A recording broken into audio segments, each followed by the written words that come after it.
So I'm joined by James. Hi, James. Morning, Andy. How are you? I'm good, thank you, and thank you for joining us. I know you have a day job, but you're here primarily because you're chair of Cruise Britain. For those who don't know the organisation, can you tell us a bit about them? Of course, of course. So Cruise Britain is a membership association. We're a mixture of the British cruise ports, agents, stevedores, the tug companies, shore excursion companies, all the ancillary items that come together from a port perspective to make cruise work for the ships, for the guests. There's a couple of fascinating things, I think. Firstly, is many people don't realise how many ports there are in the UK that are served by cruise ships. There's a lot. No, there is, and it's something that grows every year, and we've seen big growth. And in fact, last year, 2019, was our biggest year from a British cruise port perspective.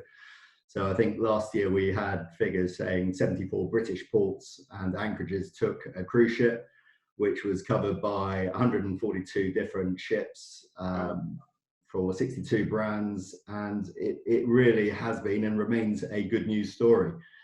I think we've doubled in number since 2009 in terms of ship calls. I think we're up to just under 2,500 last year.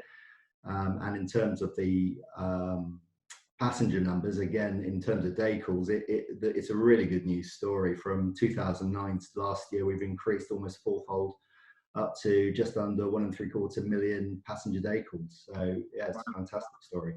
A great success story. And so most of that is driven by guests who want to start their cruise in the UK or who want to visit a UK port. Is that right?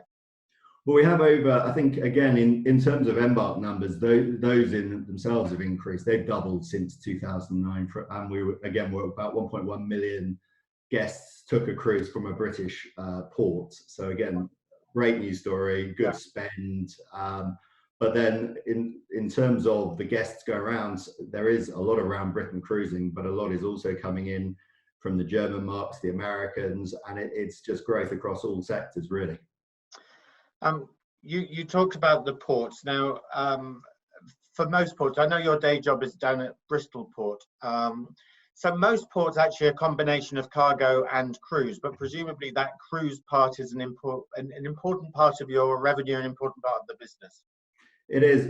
Bristol itself only really got into the world of cruise 7 or 8 years ago, and I suppose from me personally, for getting involved up to now being chair of Cruise Britain's been quite an exciting ride. It is an important sector, and it's one that drives a lot of interest locally with the local community and the port sector itself. Our shareholders thoroughly enjoy it. We always say it's cargo with an opinion, and it's something we have to always be mindful about. But in the same way, we give care and attention to whether it's discharging a car off a ship or a pack of plywood off a ship. We certainly look after our guests, and so no, that's something that's important. Well, slightly differently. Some that need the hoist, but most with care and attention, of course. Yeah.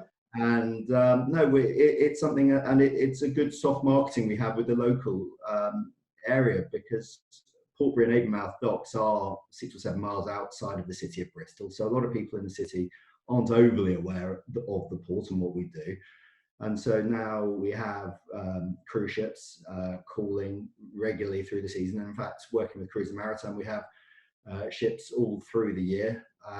It really is something that the locals are getting excited about. And it's something, as you say, both financially and just in terms of a business case, it's something that's very exciting and something we look to grow in the coming months, years, decades.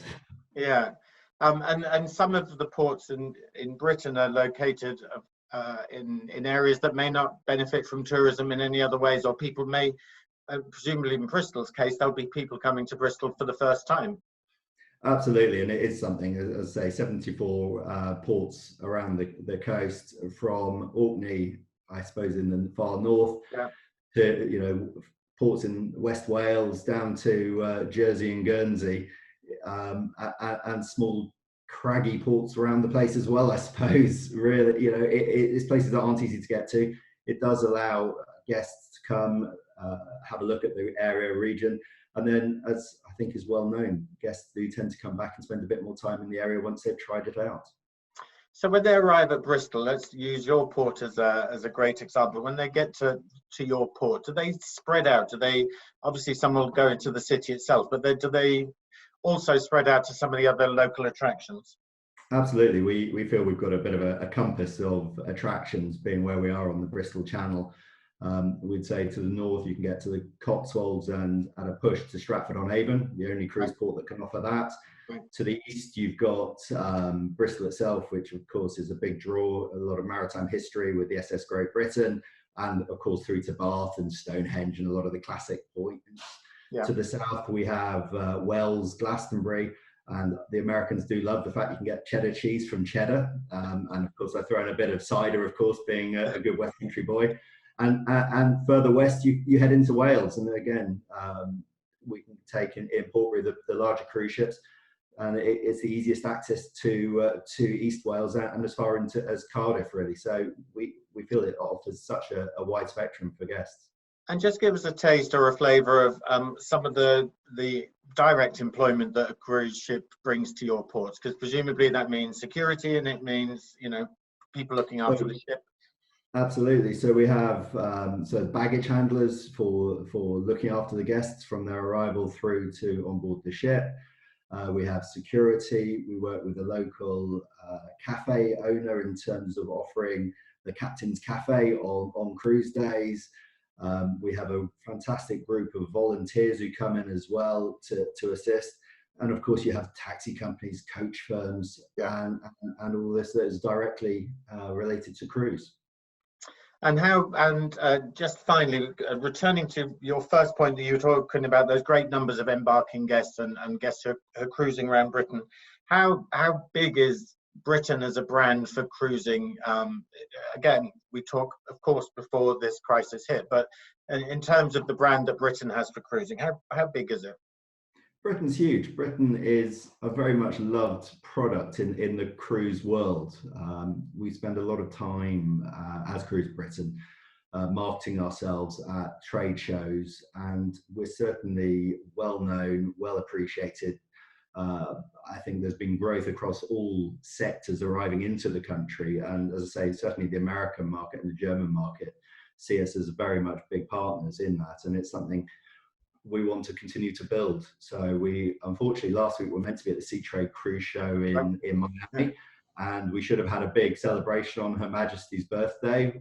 We'll have to postpone that till probably next year for the American audience.